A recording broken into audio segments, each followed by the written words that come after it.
now. Yeah, laugh it up. Okay, goons and goonettes. This is just for the NeoGeo contest. This is Corvus Mir. And I will be playing Sengoku 2, known as one of the most random side-scrollers I've ever played.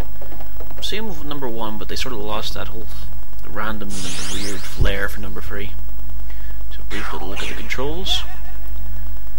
And then we get to see our two characters. The 80s action movie reject, and then the delightful gay cowboy with armor. You just take a look at that.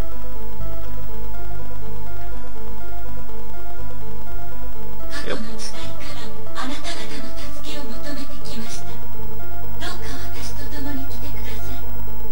Why did they choose a gay cowboy? He's even got those tassels on his arms. It's ridiculous.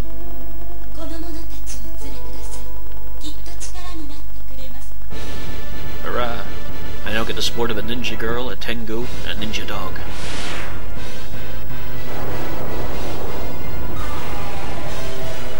I'm going to be playing this game with just the one controller controlling both players.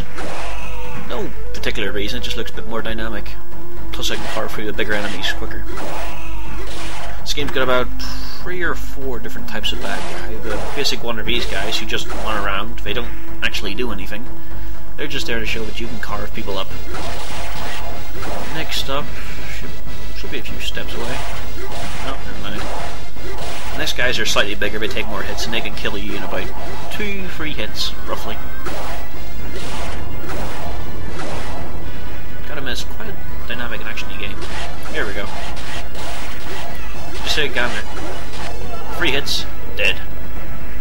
The game wasn't made for survivability. And now for the strangest element of all, the random teleportations to unique little battlefields for gimmick fights. In this case, against a bunch of monks. At least I think they're monks. Might not be. Selection of little orbs there. See, I'm trying to remember. All I can remember exactly is the gold. The gold one gives you that lightning attack. The rest just sort of adds something a little extra to your sword slashes, and they have different sort of effects depending on which form you're in. And back to the level, for some bizarre reason.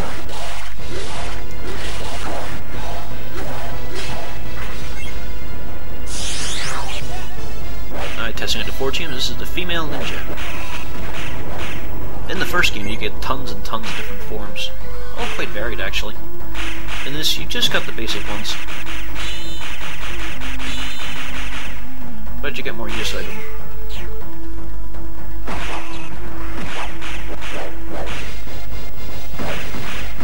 The handy feature that makes this 2-player a lot more interesting is the auto face. The majority of the time your character will actually automatically face the enemy. It doesn't happen with all enemies though, mostly just the running ones. This is the staff-wielding tengu. Slow as anything.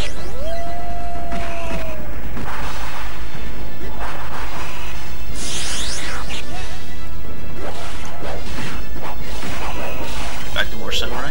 The ninja girl can actually jump up onto the samurai sword. It just takes very, very precise timing.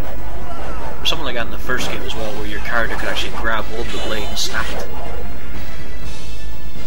And then the samurai guys were a lot tougher.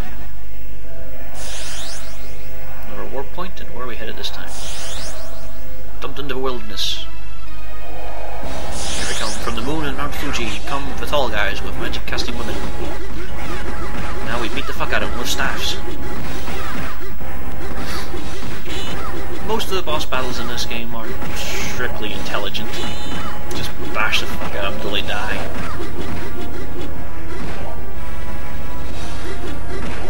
On the bright side, it did differentiate between slicing and bashing kills. Not by much, but it's nice to know it was there. Again, back to the battlefield.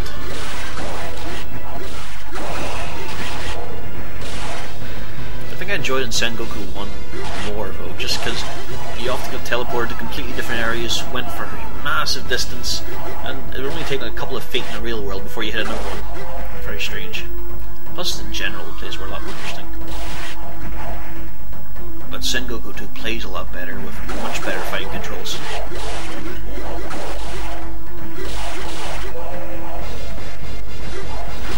As you can see, the only enemies who really pose much of a threat are the samurai. And that's a very consistent thing. They never stop being the most dangerous enemies. Most bosses are actually a bit more harmless than these guys.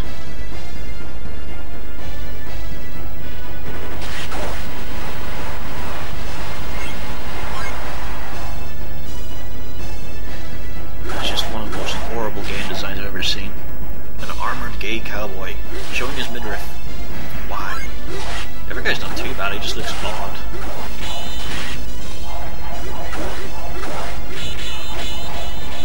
Oh, got a little blade clash going on there. You can also grind the swords together for a bit, and then win with a kick, as long as you bash the button.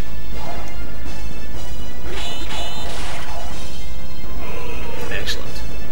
I kinda like the effect where the animation only goes at the start of the attack, and at the end. You don't really get much of a middle for killing blows. I've only ever seen this guy attack once in the many times I've played this game, and it's never connected. I mean, look at that. The samurais were a lot worse. Now for second form, which is actually a pain in the ass, but not because of his actions, it's all because of those little balls. Just look at that. You can't really block them either.